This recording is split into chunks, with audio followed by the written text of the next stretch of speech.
Nação Dopamina Introdução. A escritora Anna Lenk te conduz e estimula a sua imaginação. A sua narrativa faz com que você se sinta na sala do consultório. Alguém que irá ouvir os relatos dessas pessoas, mas estará oculto. Nação Dopamina é um livro que fala sobre prazer. É também sobre sofrimento. Mas mais importante, é um livro que trata de como encontrar o delicado equilíbrio entre os dois, e porque hoje em dia, mais do que nunca, encontrar o equilíbrio é essencial.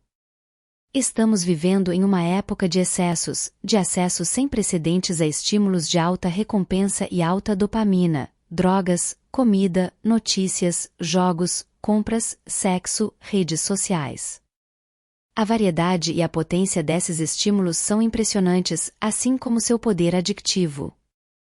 Nossos telefones celulares oferecem dopamina digital 24 horas por dia, 7 dias por semana, para uma sociedade ao mesmo tempo conectada e alheia do que acontece ao redor. Estamos todos vulneráveis ao consumo excessivo e à compulsão. Nação Dopamina, porque o excesso de prazer está nos deixando infelizes e o que podemos fazer para mudar. Doutora Anna Lenk. Introdução. O problema. Sentir-se bem, todo o dinheiro do mundo gasto para se sentir bem. Levon L. Este é um livro sobre prazer. Também sobre sofrimento. Acima de tudo, é um livro sobre a relação entre o prazer e o sofrimento, e como entender essa relação tornou-se essencial para uma vida bem vivida. Por quê? Porque transformamos o mundo de um lugar de escassez em um lugar de imensa abundância. Drogas, comida, notícias, jogos, compras, jogos de azar, mensagens de texto, de sexo, do Facebook, do Instagram, do YouTube, do Twitter. Os números crescentes, a grande variedade e o imenso potencial de estímulos altamente compensatórios são atordoantes. O smartphone é a agulha hipodérmica dos tempos modernos, fornecendo incessantemente dopamina digital para uma geração plugada. Se você ainda não descobriu sua droga preferida, ela logo estará em um site perto de você. Os cientistas consideram a dopamina como uma espécie de moeda corrente universal para a avaliação do potencial adictivo de qualquer experiência. Quanto mais dopamina no sistema de recompensa do cérebro, mais adictiva é a experiência. Além da descoberta da dopamina, uma das constatações neurocientíficas mais extraordinárias do século passado é que o cérebro processa prazer e sofrimento no mesmo lugar. Ou seja, o prazer e o sofrimento funcionam como dois lados de uma balança. Todos nós vivenciamos aquele momento de desejar mais um pedaço de chocolate, ou de querer que um bom livro, um bom filme ou videogame durasse para sempre. Esse momento de desejo é a balança do prazer do cérebro inclinada para o lado do sofrimento. Este livro tem como objetivo analisar a neurociência da recompensa e, ao fazê-lo, capacitar-nos a encontrar um equilíbrio melhor e mais saudável entre prazer e sofrimento. Mas a neurociência não basta. Também precisamos da experiência vivida pelos seres humanos. Quem melhor para nos ensinar a superar o consumo desenfreado do que os que lhes são mais vulneráveis, pessoas com adicção?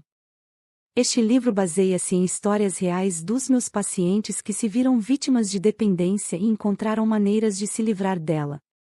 Eles me deram permissão para contar suas histórias, para que você possa se beneficiar do discernimento que tiveram, como aconteceu comigo. Talvez você ache algumas dessas histórias chocantes, mas para mim elas são apenas versões extremas do que nós somos capazes. Como o filósofo e teólogo Kent Dunnington escreveu, pessoas com dependências graves estão entre aqueles profetas contemporâneos que ignoramos até a morte, porque nos mostram quem realmente somos.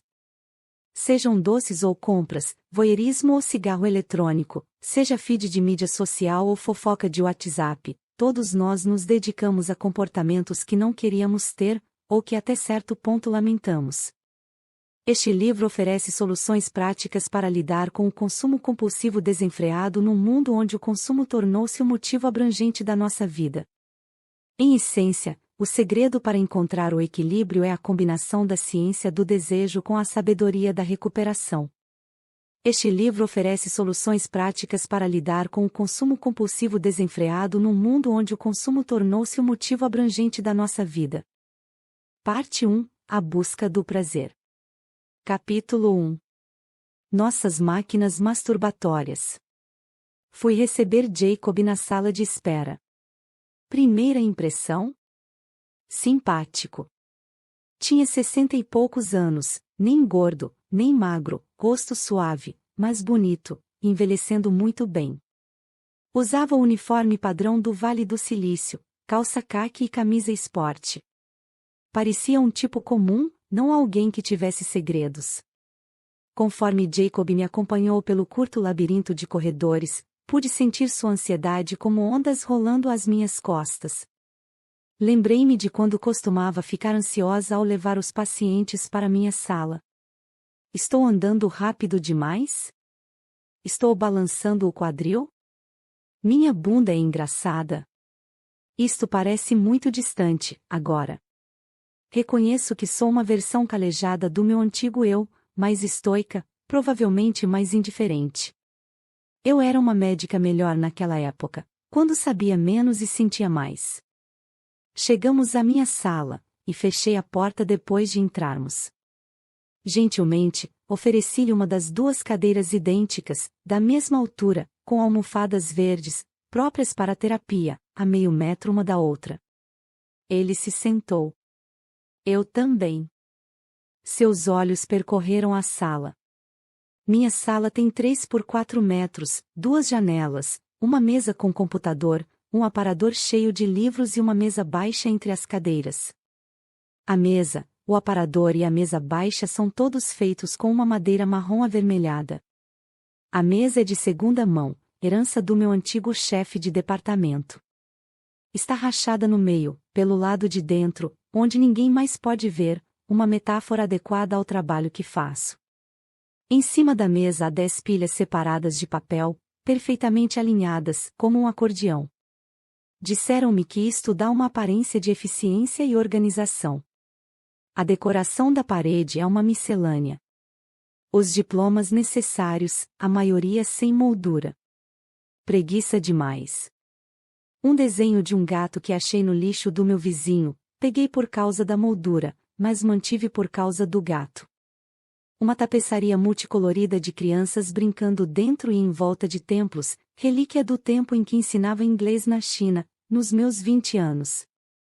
A tapeçaria tem uma mancha de café, mas só é visível se você souber o que está procurando, como um Rorschach.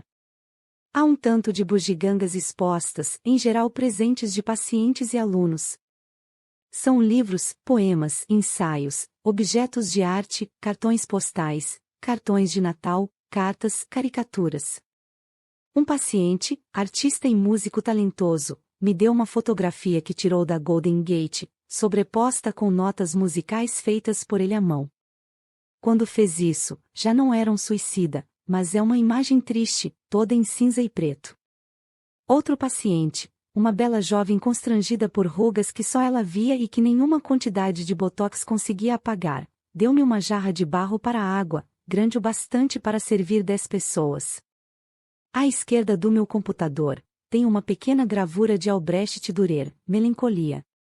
No desenho, a melancolia, personificada como uma mulher, está sentada em um banco, curvada, cercada pelas ferramentas negligenciadas da indústria e do tempo, um paquímetro, uma balança, uma ampulheta, um martelo. Seu cachorro faminto, com as costelas destacando-se em seu corpo esquálido, espera pacientemente, e em vão, que ela se erga. À direita do meu computador, um anjo de barro de 12 centímetros, com asas forjadas em arame estica os braços para o céu. A palavra coragem está gravada em seus pés. Foi presente de uma colega que estava esvaziando seu consultório. Um anjo de sobra. Vou levar. Sou grata por esta minha sala. Aqui, fico suspensa no tempo, existindo em um mundo de segredos e sonhos. Mas o espaço também é impregnado de tristeza e anseio. Quando os pacientes abandonam meu consultório, meus limites profissionais proíbem que eu os procure. Por mais real que seja o nosso relacionamento dentro da minha sala, ele não pode existir fora deste espaço. Se encontro meus pacientes no supermercado, hesito até em cumprimentá-los, por medo de me declarar um ser humano, com necessidades próprias. Imagina! Comer para quê? Anos atrás, quando fazia residência em psiquiatria, vi meu supervisor de psicoterapia fora da sua sala pela primeira vez. Ele saiu de uma loja, usando uma capa e um chapéu fedora estilo Indiana Jones. Era como se tivesse acabado de sair da capa de um catálogo da J. P. Terman. A experiência foi chocante. Tinha compartilhado com ele muitos detalhes íntimos da minha vida, e ele me aconselhara, como faria com um paciente. Nunca havia pensado nele como alguém que usasse chapéu. Para mim, isso sugeria uma preocupação com a aparência pessoal, o que discordava da versão idealizada que tinha dele.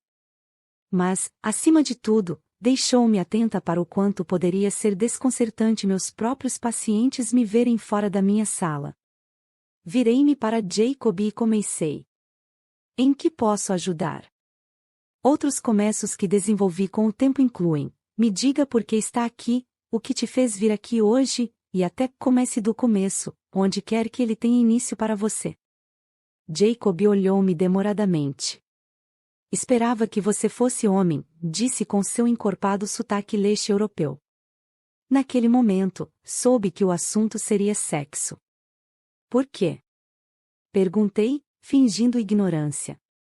Porque pode ser difícil para você, mulher, escutar meus problemas. Posso garantir que já escutei quase tudo o que há para escutar. Veja, ele hesitou, olhando timidamente para mim, tenho dependência de sexo. Assenti com a cabeça e me acomodei na cadeira. Continue.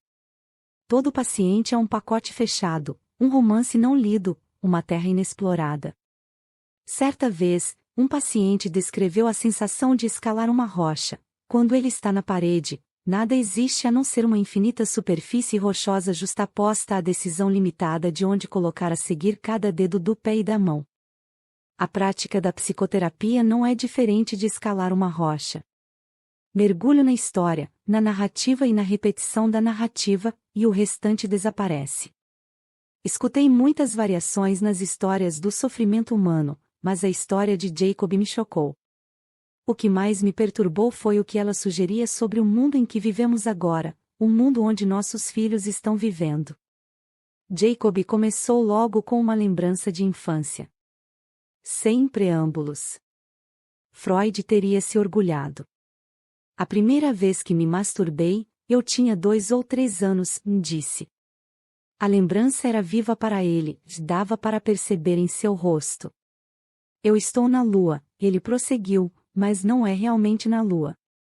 Existe uma pessoa como um Deus, e eu tenho uma experiência sexual que não reconheço. Infiro que Lua signifique algo como o abismo, nenhum lugar e todos os lugares simultaneamente. Mas e quanto a Deus? Nós não estamos todos almejando algo além de nós mesmos? Em sua fase escolar, ainda criança, Jacob era um sonhador, botões da roupa fora de ordem, mãos e mangas sujos de giz, o primeiro a olhar pela janela durante as aulas, o último a sair da classe para ir embora. Aos 8 anos, ele se masturbava regularmente. Às vezes sozinho, às vezes com o melhor amigo. Eles ainda não tinham aprendido a sentir vergonha. Mas, depois da primeira comunhão, ele despertou para a ideia de masturbação como um pecado mortal. Dali por diante, só se masturbava sozinho e visitava o padre da igreja católica local todas as sextas-feiras para se confessar. Eu me masturbo, cochichava pela abertura de treliça do confessionário. Quantas vezes? Perguntava o padre. Todos os dias. Pausa. Não faça mais isto. Jacob parou de falar e olhou para mim. Trocamos um leve sorriso de entendimento. Se tais conselhos diretos resolvessem o problema, eu estaria desempregada. Jacob, o menino, estava determinado a obedecer, a ser bom, então fechava os punhos e não se tocava ali. Mas sua decisão só durava 2 ou 3 dias. Este foi o começo da minha vida dupla, ele disse. O termo vida dupla é tão familiar para mim quanto elevação do segmento street para o cardiologista, estágio 4 para o oncologista e hemoglobina 1C para o endocrinologista. Ele se refere ao envolvimento secreto de um dependente com as drogas, o álcool, ou outros comportamentos compulsivos, escondidos da vista dos outros e até, em alguns casos, deles mesmos. Ao longo da adolescência, Jacob voltava da escola, ia para o sótão e se masturbava perante um desenho da deusa grega Afrodite que tinha copiado de um livro didático e escondido entre as tábuas do assoalho. Mais tarde, olharia para este período da sua vida como uma época de inocência. Aos 18 anos, foi morar na cidade com a irmã mais velha, para estudar física e engenharia na universidade local. A irmã passava grande parte do dia trabalhando e, pela primeira vez na vida, ele ficava sozinho por longos períodos. Sentia-se solitário. Então, decidi fazer uma máquina. Uma máquina? Perguntei, sentando-me um pouco mais reta.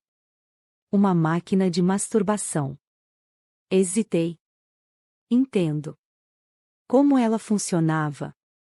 Conecto um bastão de metal a um toca-discos. A outra ponta conecto a uma mola de metal, que envolvo com um pano macio. Ele fez um desenho para me mostrar.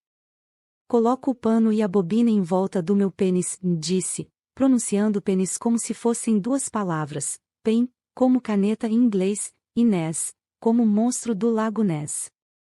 Senti vontade de rir, mas, depois de um momento de reflexão, percebi que essa vontade era um disfarce para algo mais. Eu estava com medo. Tive medo de que, depois de convidá-lo a se abrir comigo, não fosse capaz de ajudá-lo. Conforme o toca-discos vai girando, ele disse, a mola sobe e desce. Ajusto a velocidade da mola, ajustando a velocidade do toca-discos.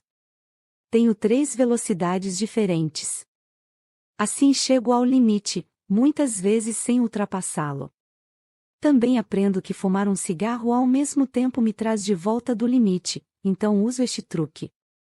Através desse método de microajustes, Jacob conseguia se manter num estado de pré-orgasmo durante horas. Isso, ele disse, confirmando com a cabeça, muito viciante. Jacob masturbava-se várias horas por dia, usando sua máquina. Para ele, o prazer era inigualável.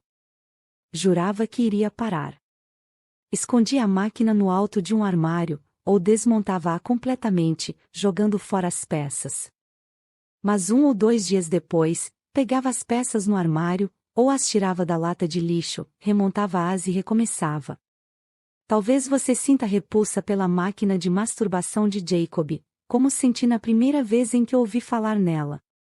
Talvez você a considere uma espécie de perversão extrema, além da experiência cotidiana, com pouca ou nenhuma relevância para você e a sua vida. Mas se fizermos isso, você e eu, perderemos a oportunidade de apreciar algo crucial sobre a maneira como vivemos agora. De certa maneira, estamos todos envolvidos em nossas próprias máquinas masturbatórias. Quando eu tinha uns 40 anos, desenvolvi uma ligação insalubre com romances baratos. A porta de entrada para essa droga foi Crepúsculo, um romance paranormal sobre vampiros adolescentes. Me sentia bem constrangida por estar lendo aquilo, mas ainda por admitir que estava fascinada pelo livro. Crepúsculo bate naquele ponto entre uma história de amor, suspense e fantasia, a escapatória perfeita para mim, que fazia a curva para a meia-idade. Eu não estava só. Milhões de mulheres da minha idade estavam lendo e se entusiasmando com Crepúsculo. Não havia nada em comum no fato em si de eu estar envolvida com um livro. Toda a minha vida, fui leitora. O diferente foi o que aconteceu a seguir. Algo que eu não podia justificar com base em propensões passadas ou circunstâncias de vida. Quando terminei Crepúsculo, devorei todos os romances de vampiros em que pus a mão, e depois passei para lobisomens, fadas, bruxas, necromantes, viajantes no tempo, videntes, leitores de mentes, manipuladores de fogo, cartomantes, mestres das pedras, você entendeu. A certa altura, as histórias de amor dócil já não satisfaziam, então saí em busca de versões cada vez mais gráficas e eróticas da clássica fantasia de um amor romântico. Lembro-me de ter me chocado com a facilidade de achar cenas ilustradas de sexo logo ali, nas prateleiras de ficção em geral, na biblioteca do meu bairro. Fiquei preocupada de que meus filhos tivessem acesso àqueles livros. A coisa mais ousada na biblioteca local, quando era criança no meio oeste, era Are You There, God? It's Me, Margaret Asterisco. As coisas tomaram maiores proporções quando, incentivada por minha amiga adepta da tecnologia, comprei um Kindle. Não era mais preciso esperar a entrega de livros vindos de outra sucursal da biblioteca, ou esconder capas de livros eróticos atrás de publicações médicas, principalmente quando meu marido e meus filhos estavam por perto. Agora, com 2 toques e um clique, eu tinha qualquer livro que quisesse de imediato, em qualquer lugar, a qualquer hora, no metrô, no avião, esperando que cortassem o meu cabelo. Podia percorrer, com a mesma facilidade, Febre Negra, de Karen Marie-Monin, e Crime e Castigo, de Dostoiévski.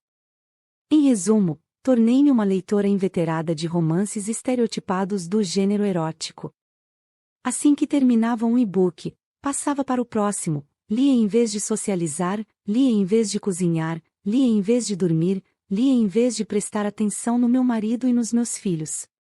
Tenho vergonha de admitir que uma vez levei meu Kindle para o trabalho e li entre as sessões com meus pacientes. Procurava opções cada vez mais baratas, até chegar às gratuitas. Como todo traficante, a Amazon sabe o valor de uma amostra grátis.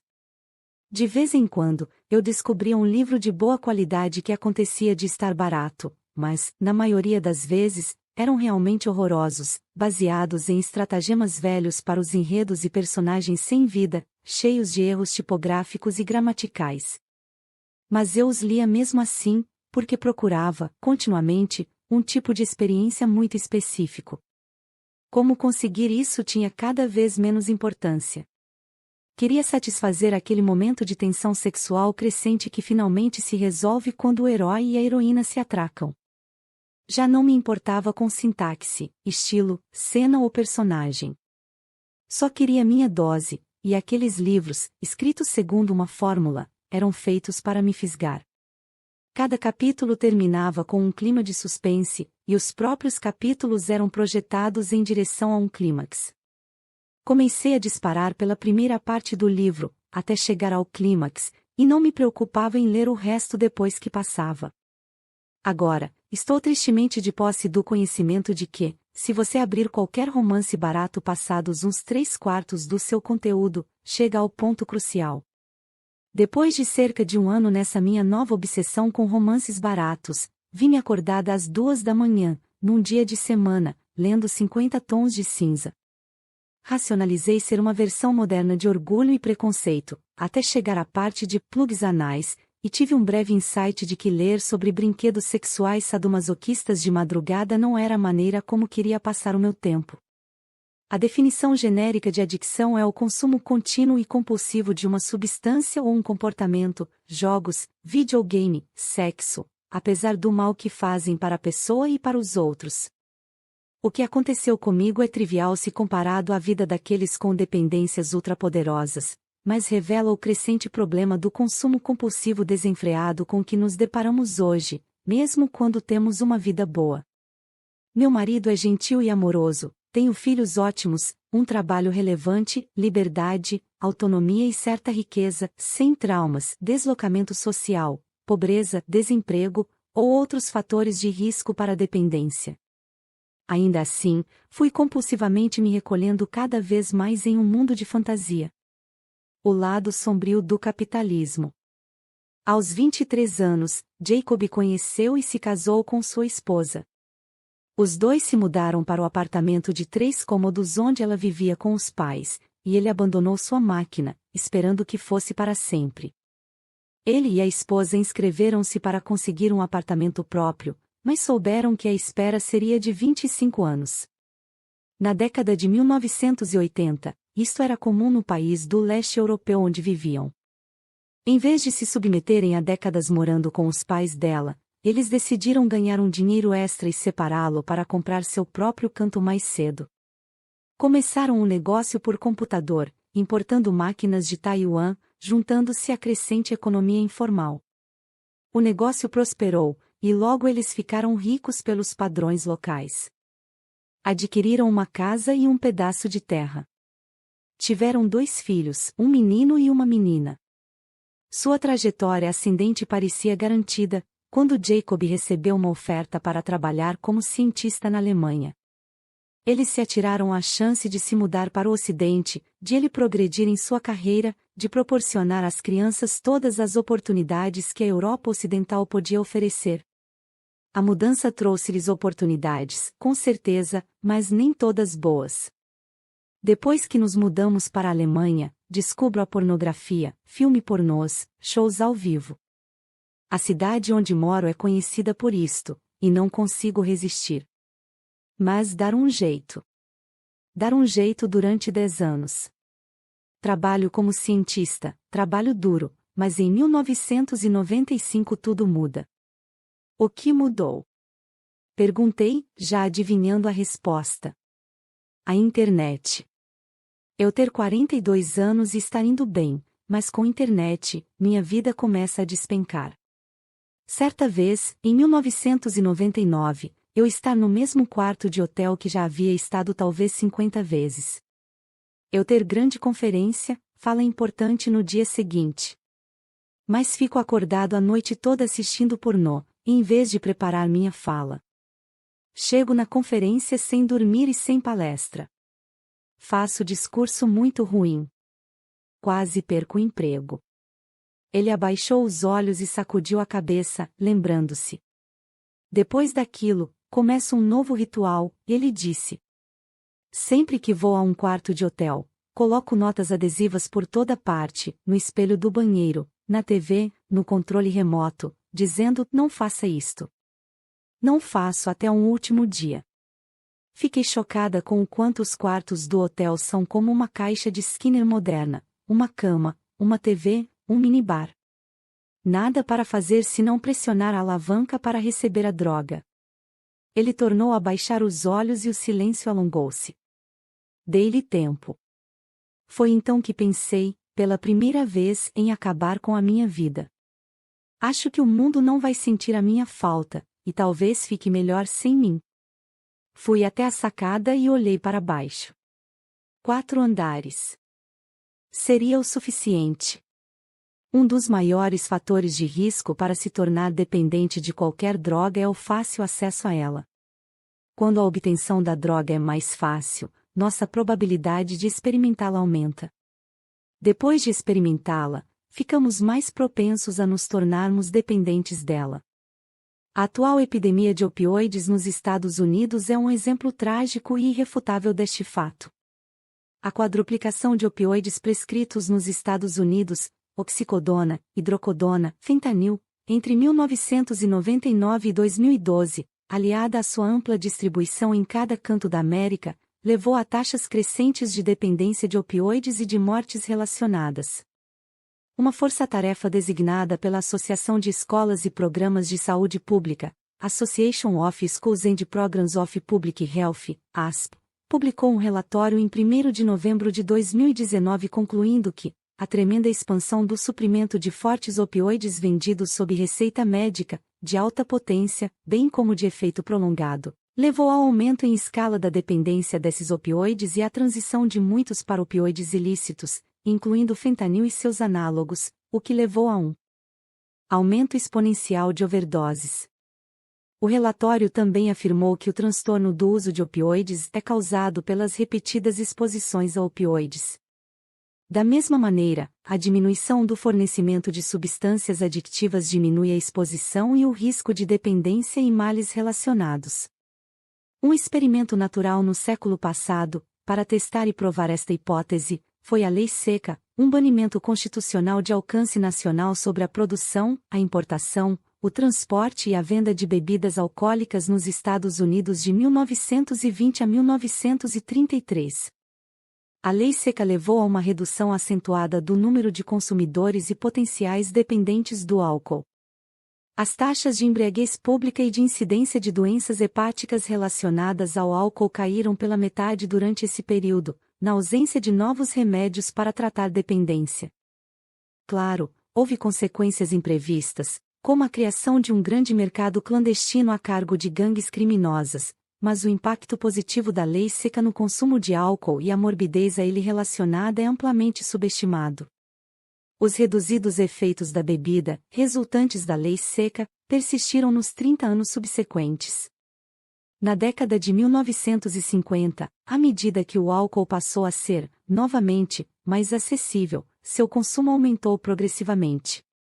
Na década de 1990, a porcentagem de estadunidenses que bebiam álcool aumentou quase 50%, enquanto a bebedeira de alto risco aumentou 15%. Entre 2002 e 2013, a dependência alcoólica diagnosticável subiu 50% nos adultos mais velhos, acima de 65 anos, e 84% nas mulheres, dois grupos demográficos que antes eram relativamente imunes a esse problema. Sem dúvida, o acesso mais amplo não é o único risco para a dependência. O risco aumenta se temos pai, mãe, avô ou avó biológicos adictos, mesmo quando somos criados fora do lar dos dependentes. A doença mental é um fator de risco, embora a relação entre ela e a adicção não esteja clara. A doença mental leva ao uso de drogas, o uso de drogas causa ou revela a doença mental, ou a coisa está entre uma e outra. O trauma, a revolta social e a pobreza contribuem para o risco da dependência. As drogas passam a ser um meio de lidar e conduzir a mudanças epigenéticas, mudanças transmissíveis às cadeias de DNA fora dos pares básicos herdados, afetando a expressão genética tanto no indivíduo quanto em sua prole. Apesar desses fatores de risco, o maior acesso a substâncias adictivas pode ser o fator de risco mais importante para as pessoas modernas. O suprimento criou demanda, uma vez que todos nós caímos presas do vórtice de um uso compulsivo desenfreado. Nossa economia de dopamina, o que o historiador David Courtourig chamou de capitalismo límbico, está conduzindo esta mudança, auxiliada pela tecnologia transformadora que aumentou não apenas o acesso, como também o número, a variedade e a potência das drogas. A máquina de enrolar cigarros, por exemplo, inventada em 1880, tornou possível passar de 4 cigarros enrolados por minuto para um impressionante número de 20.000. Atualmente, são vendidos no mundo 6,5 trilhões de cigarros por ano, traduzidos para aproximadamente 18 bilhões de cigarros consumidos por dia, responsáveis por um número estimado de 6 milhões de mortes no mundo. Em 1805, o alemão Friedrich Serturner, enquanto trabalhava como aprendiz de farmácia, descobriu o analgésico morfina, um opioide alcaloide 10 vezes mais potente do que seu precursor, o ópio. Em 1853, o médico escocês Alexander Wood inventou a seringa hipodérmica. Essas duas invenções contribuíram para centenas de registros, em publicações médicas do final do século XIX, de casos iatrogênicos, iniciados pelo médico, de dependência à morfina. Numa tentativa de encontrar um analgésico opioide menos adictivo em substituição à morfina, os químicos vieram com um composto totalmente novo, a que denominaram heroína, de heroisch, palavra alemã para corajoso. A heroína revelou-se de 2 a 5 vezes mais potente do que a morfina e abriu caminho para a narcomania do início dos anos 1900. Hoje em dia, os potentes opioides de categoria farmacêutica, tais como a oxicodona, a hidrocodona e a hidromorfona estão disponíveis em todas as formas imagináveis, pílulas, injeções, adesivos, spray nasal. Em 2014, um paciente de meia-idade veio ao meu consultório chupando um pirulito de fentanil vermelho vivo. O fentanil, um opioide sintético, é de 50 a 100 vezes mais potente do que a morfina. Além dos opioides, hoje muitas outras drogas são também mais potentes do que no passado. Os cigarros eletrônicos, chiques, discretos, sem cheiro, com sistemas de disponibilização de nicotina recarregável, leva a taxas mais altas de nicotina no sangue em períodos mais curtos de consumo do que os cigarros tradicionais. Eles também vêm em inúmeros sabores destinados a atrair adolescentes. A maconha de hoje é de 5 a 10 vezes mais potente do que a da década de 1960 e é encontrada em biscoitos, bolos, brownies, gumbers, pot-tarts asterisco, pastilhas, óleos aromáticos, tinturas, chás, a lista é infinita. Em todo o mundo a comida é manipulada por técnicos. Após a Primeira Guerra Mundial, a automação das linhas de produção de salgadinhos e frituras levou à criação das batatas fritas embaladas. Em 2014, os estadunidenses consumiram 51 quilos de batatas por pessoa, sendo 15 quilos de batatas frescas e os 36 quilos restantes de batatas processadas. Quantidades imensas de açúcar, sal e gordura são acrescidas a grande parte dos alimentos que comemos, bem como milhares de sabores artificiais são incluídos para satisfazer nosso apetite moderno por coisas como sorvete de rabanada e bisque tailandesa de cocô e tomate. Com acesso e potência crescentes, o polifármaco, ou seja, o uso de múltiplas drogas simultaneamente ou com grande proximidade, passou a ser a norma. Meu paciente Max achou mais fácil me mostrar um cronograma do seu uso de drogas do que explicá-lo para mim.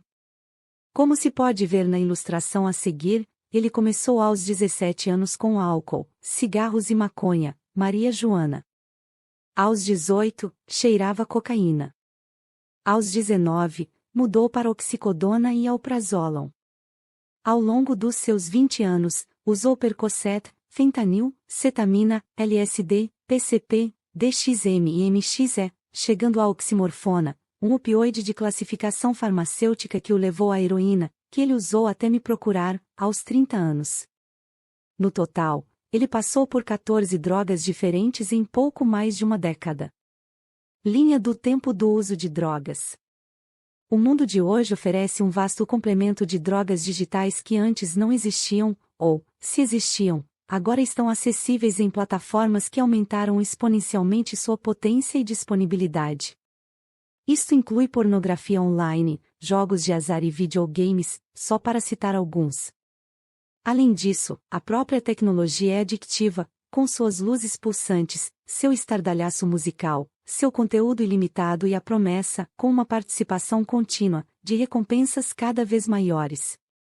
Minha própria progressão, de um romance açucarado de um vampiro relativamente domesticado para o que equivale à pornografia socialmente sancionada para mulheres, pode ser atribuída ao advento do leitor eletrônico. O ato de consumo por si só se tornou uma droga. Meu paciente Xi, um imigrante vietnamita, viu-se fisgado no ciclo de busca e compra de produtos online. Para ele, a euforia começava com a decisão do que comprar, continuava com a antecipação da entrega e culminava no momento em que ele abria o pacote. Infelizmente, a euforia não durava muito além do tempo que ele levava para arrancar a fita adesiva da Amazon e ver o que havia dentro. Seus cômodos estavam cheios de bens de consumo baratos e ele devia dezenas de milhares de dólares. Mesmo assim, não conseguia parar. Para manter o ciclo funcionando, passou a encomendar produtos ainda mais baratos, chaveiros, canecas, óculos escuros de plástico, devolvendo-os imediatamente após a entrega. A internet e o contágio social. Jacob decidiu não dar um fim à sua vida naquele dia, no hotel. Justamente na semana seguinte, sua esposa recebeu o diagnóstico de câncer cerebral. Eles voltaram à sua terra natal, e ele passou os 3 anos seguintes cuidando dela até ela morrer. Em 2001, aos 49 anos, ele se reaproximou da sua namorada dos tempos de escola e eles se casaram. Eu contara a ela antes de a gente se casar sobre meu problema. Mas talvez eu tenha minimizado quando contar para ela. Jacob e sua nova esposa compraram uma casa juntos, em Seattle.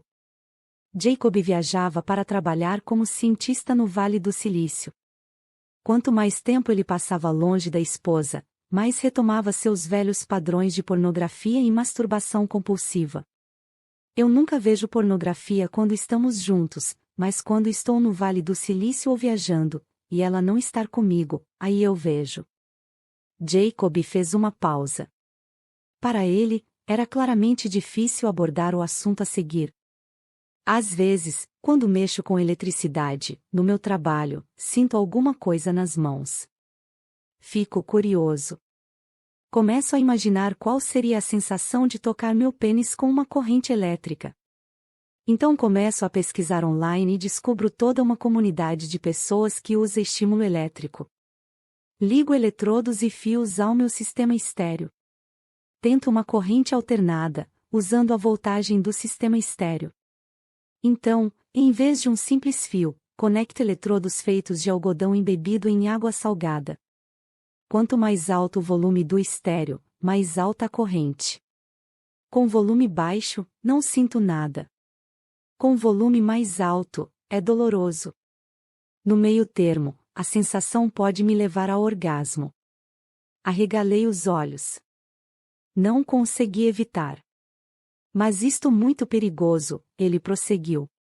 Percebo que se acontece uma queda de energia, poderia ocorrer uma sobrecarga e eu poderia me machucar.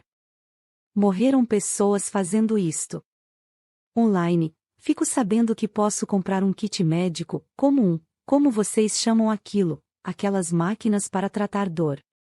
Uma unidade tens? Uma unidade tens, por $600, ou eu mesmo posso fazer uma por $20. Decido fazer a minha. Compro o material, faço a máquina. Ela funciona. Funciona bem. Ele faz uma pausa. Mas aí, a verdadeira descoberta, posso programar ela. Posso criar rotinas personalizadas e sincronizar a música com a sensação. Que tipo de rotinas? Punheta, boquete, pode escolher. E então descubro não só as minhas rotinas. Vou online e baixo a rotina de outras pessoas e compartilho a minha. Algumas pessoas escrevem programas para sincronizar com vídeos pornôs, então você sente o que está assistindo, como uma realidade virtual. O prazer vem da sensação, é claro, mas também de construir o aparelho e antecipar o que fará, experimentar maneiras de melhorar e compartilhar com as pessoas. Ele sorriu ao se lembrar, pouco antes de o seu rosto despencar, antecipando o que veio depois. Olhando-me atentamente, percebi que ele estava avaliando se eu conseguiria aguentar aquilo. Preparei-me e acenei com a cabeça para que continuasse. A coisa piora. Há salas de bate-papo onde você pode assistir às pessoas se dando prazer, ao vivo. Você assiste de graça, mas tem opção para comprar fichas. Eu dar fichas para boa apresentação. Eu me filmo e coloco online. Só minhas partes íntimas. Nenhuma outra parte minha. No começo é empolgante ter estranhos me olhando. Mas também me sinto culpado de que olhar daria ideia a outras pessoas, e elas poderiam ficar dependentes. Em 2018, atuei como testemunha médica especializada no caso de um homem que avançou com seu caminhão sobre 2 adolescentes, matando ambos. Ele dirigia sob o efeito de drogas.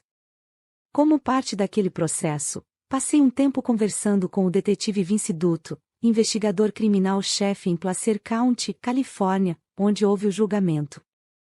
Curiosa sobre o seu trabalho, perguntei se havia notado alguma mudança de padrões nos últimos 20 anos.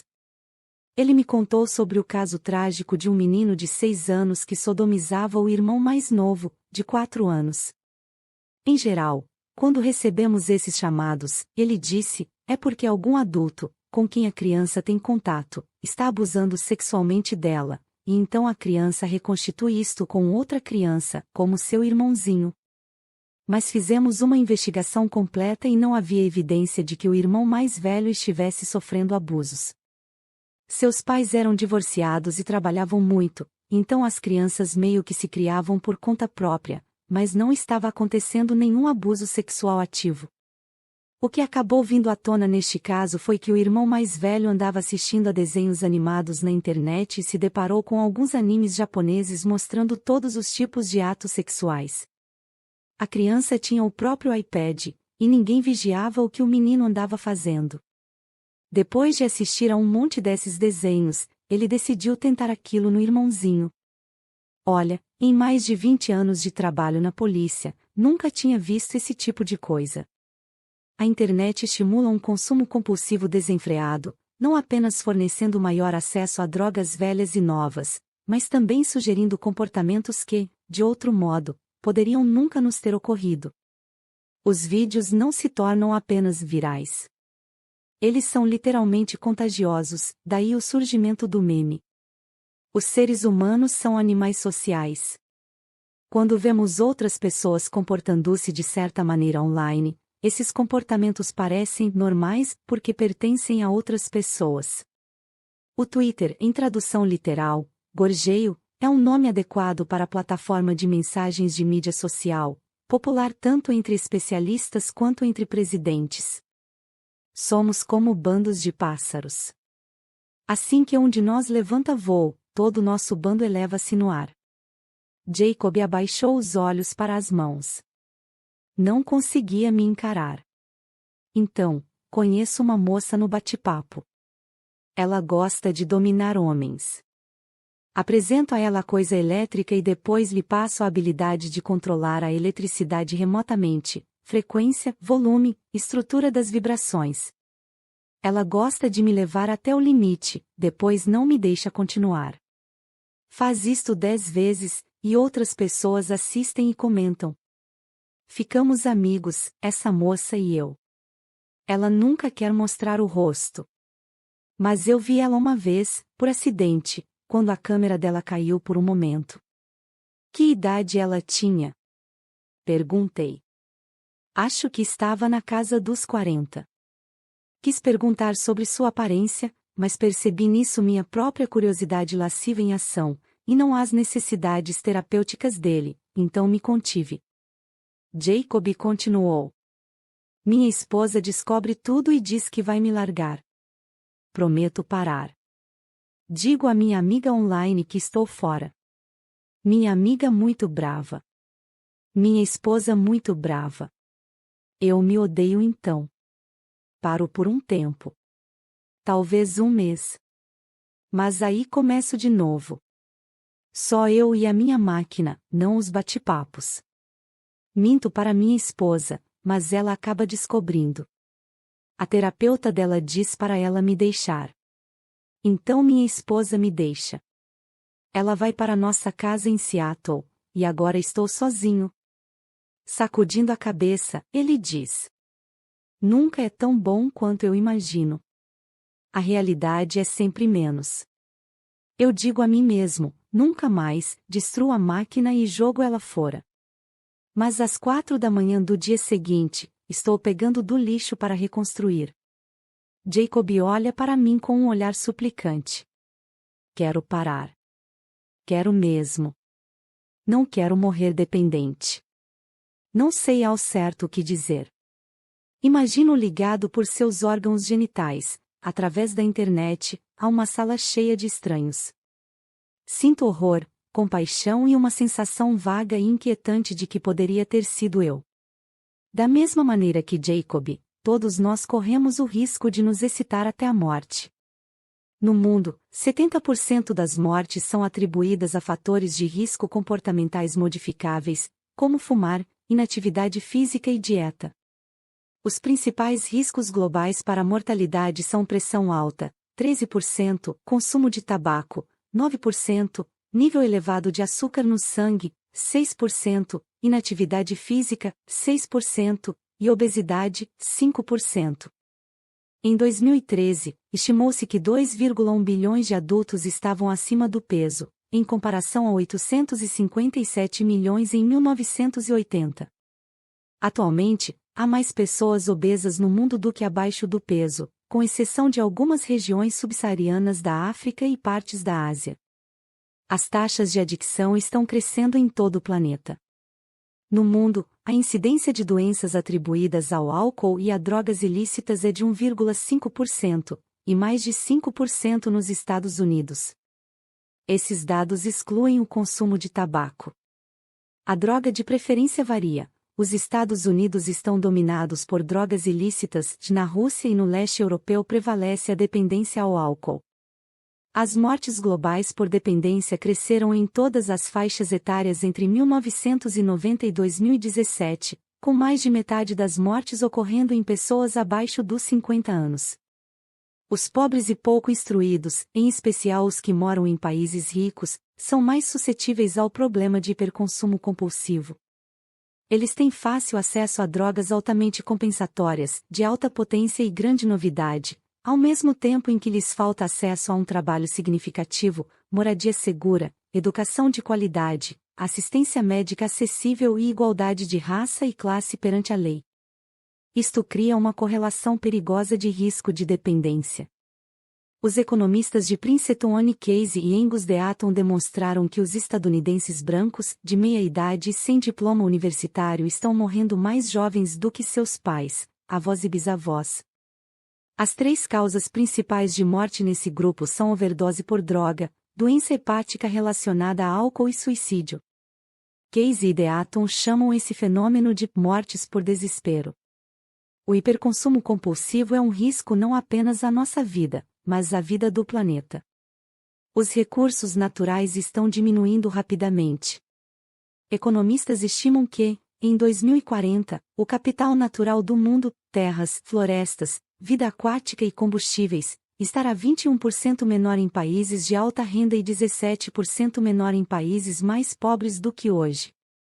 Enquanto isso, a emissão de carbono crescerá 7% em países de alta renda, e 44% no resto do mundo. Estamos nos devorando. Siga para o próximo vídeo. Link disponível na descrição. Comente o que está achando. Você acha que na busca da satisfação em ativar a dopamina, a sociedade está se devorando? Não se esqueça de se inscrever no canal Essas Palavras e ativar as notificações para não perder os próximos capítulos e livros. Nos vemos nos próximos vídeos.